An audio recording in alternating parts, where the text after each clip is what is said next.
Assalamu alaikum wa rahmatullah wa barakatuh. Et bienvenue à nouveau sur la suite de ce cours sur les statuts d'un ism.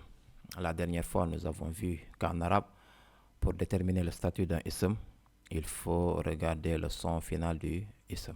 C'est-à-dire, si le ism finit par ou bien un, alors le ism est rafa. Donc, si je mets r, ça veut dire que c'est rafa. Si le ism finit par le son a ou an, alors il est nasab, n. Et si le ism finit par i ou in, alors il est jar. Ok? RNJ pour déterminer, pour dire le statut d'un ism. Ok? Aujourd'hui, nous allons aller plus loin. Nous allons travailler sur ce tableau. Et le premier mot que je vais écrire ici, muslimun.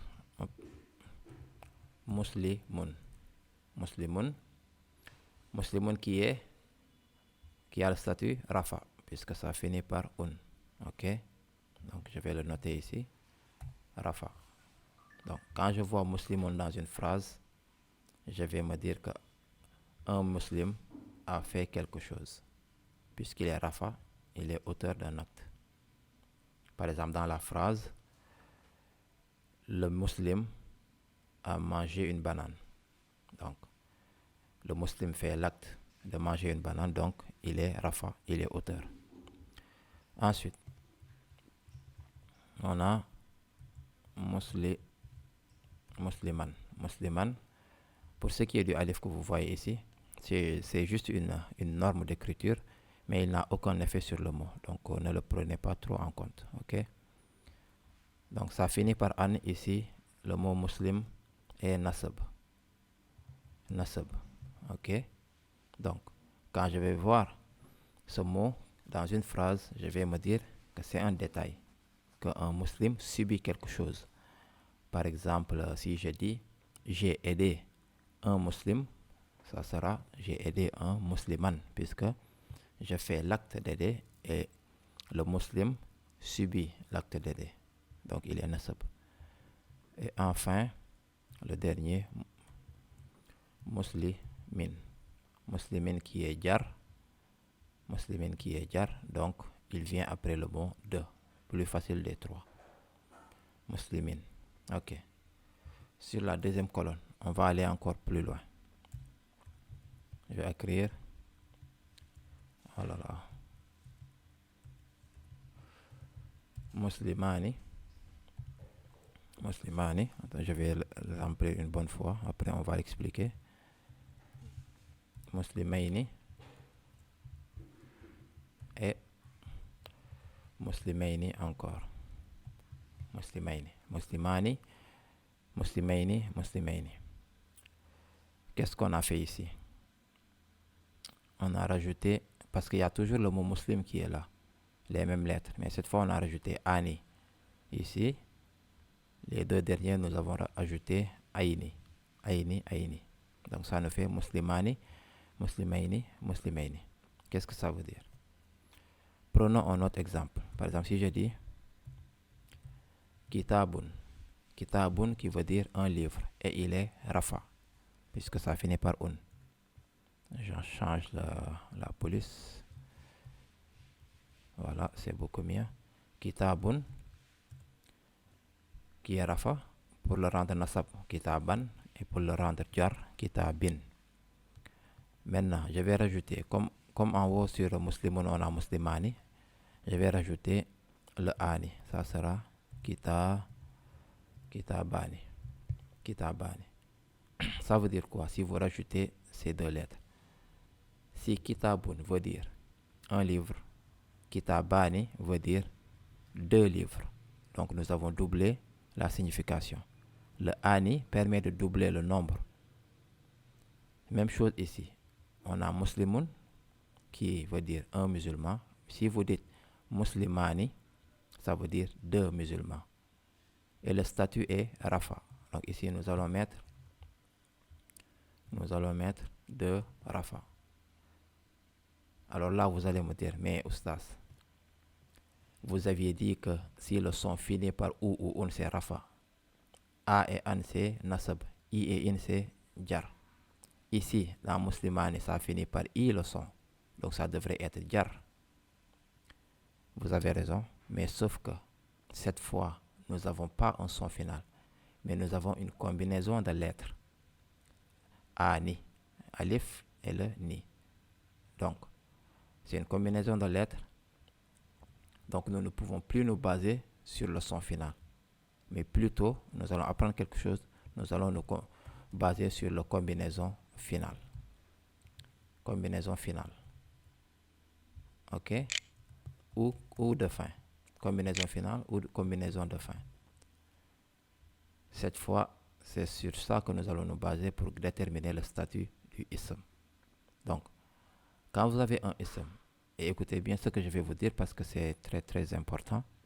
Quand vous avez un ism, vous avez deux possibilités pour déterminer le statut. Soit vous regardez la combinaison finale, ou bien vous regardez la combinaison, le son de fin. Le son de fin qu'on avait fait auparavant.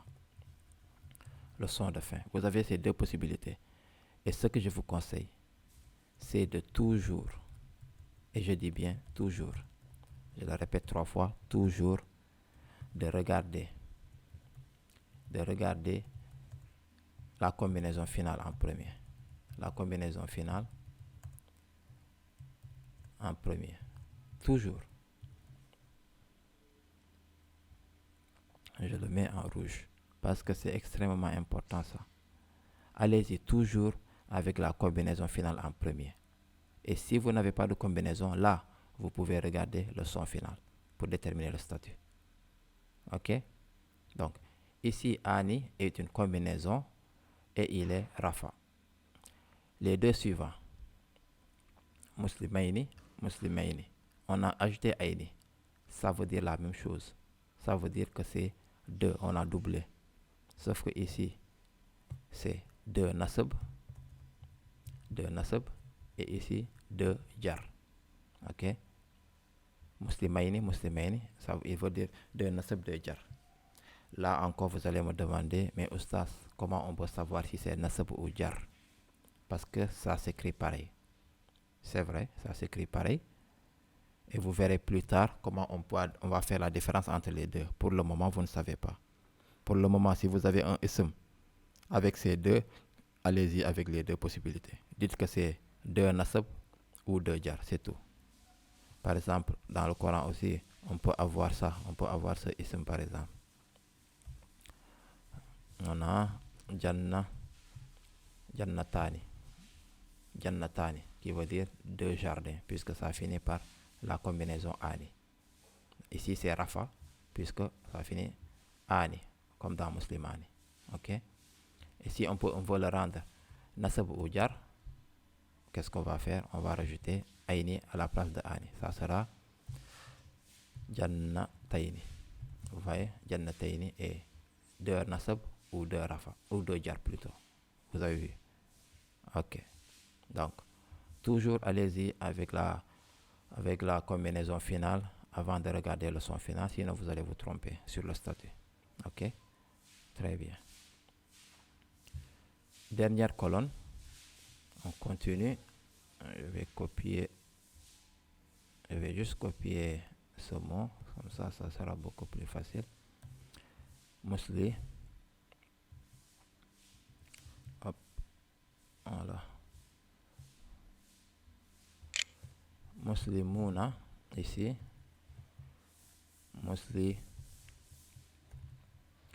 Muslimina et Muslimina. Voilà. Muslimuna, Muslimina. Encore la même chose ici que dans la deuxième colonne. Nous avons une combinaison. Una, Ina et Ina. Même chose, combinaison ici. Muslimuna, Muslimina. Normalement, vous pouviez deviner. Donc, la première ligne, c'est la ligne Rafa. Donc, Muslimuna sera 3 Rafa. Et quand je dis 3 Rafa, c'est plus de 2. C'est 3 ou plus. Parce que en français, pour déterminer le pluriel, on a juste à rajouter le mot S à la fin d'un mot, par exemple. Un livre, des livres. Bon, un livre, des livres. Le mot livre prend S. Livre. Une table, des tables. Ok, voilà. Donc, pour déterminer le pluriel en français, on a juste à rajouter le mot, la lettre S à la fin d'un mot. Ou X dans d'autres cas, mais généralement. Alors, en arabe, pour déterminer le pluriel, on doit rajouter le son una à la fin. Et la différence entre le français et l'arabe, c'est que en français, le pluriel signifie plus de deux. Alors qu'en arabe, ça signifie plutôt. En français, déterminer le pluriel, ça veut dire que c'est plus de un, n'est-ce pas? Parce que ici, un livre, ça ne prend pas S, mais dès que vous dites deux livres, on a S. Alors en arabe, c'est différent. En arabe, le pluriel signifie plus de deux, puisque nous avons une colonne paire, puisque le nombre pair existe en arabe. Donc, muslimuna veut dire plus de 2, donc 3 ou plus. 3, 4, 5 et voilà, jusqu'à l'infini. Ok. Donc, muslimuna, 3, rafa. Donc, et aussi, si vous voyez ces sons finaux, una, ina, ça parle généralement, dans le Coran, ça parle généralement des gens, des djinns ou des anges. Ça parle généralement de ces trois. Et plus souvent, ça parle des gens dans le Coran. Donc, ce son final, cette combinaison finale una, ina, est utilisée pour les créatures avec un intellect. Les personnes, les djinns ou les anges. Ok? Donc, ensuite ici, muslimina, 3 nasab. Et muslimina encore 3 jar. Et encore la même question, comment savoir faire la différence entre les deux? Quand est-ce que c'est nasab, quand est-ce que c'est jar entre muslimina et muslimina? Je vais vous répondre la même chose. Ça dépendra du contexte. Quand nous allons étudier des textes, des phrases entières, le contexte nous dira si c'est nasab ou jar. Donc pour le moment, alhamdulillah, vous savez deux choses en apprenant qu'une seule, n'est-ce pas? Avec une seule combinaison, vous savez deux choses, donc alhamdulillah. Donc voilà. Et je vous répète encore ceci, quand vous avez un ism, toujours allez-y avec la combinaison. Si c'est la combinaison, alors allez-y avec la combinaison. Et si ce n'est pas une combinaison, allez-y avec le son de fin. D'accord? Pourquoi c'est important ça, de mémoriser ce tableau? Parce que, et ça, je vous le dis tout de suite, ce tableau, vous devez le mémoriser. Vous devez le mémoriser, c'est très très important. Je ne vous demande pas beaucoup de choses, mais le peu de choses que je vous demande de mémoriser, faites-le. Ça nous permettra d'avancer plus facilement. Et si vous ne le faites pas, ça sera difficile pour vous. Donc ce tableau, vous devez le mémoriser. Vous devez connaître chaque cellule, ce que ça représente. Par exemple, si je vous dis, donnez-moi un musulman Arafat, première colonne, première ligne, ici, musulman. Si je vous dis, donnez-moi deux musulmans Nasab, deuxième colonne, Nasab, il est là, Muslimaini. Si je vous dis, donnez-moi pluriel Rafa, troisième colonne, première ligne, Muslimuna, ainsi de suite.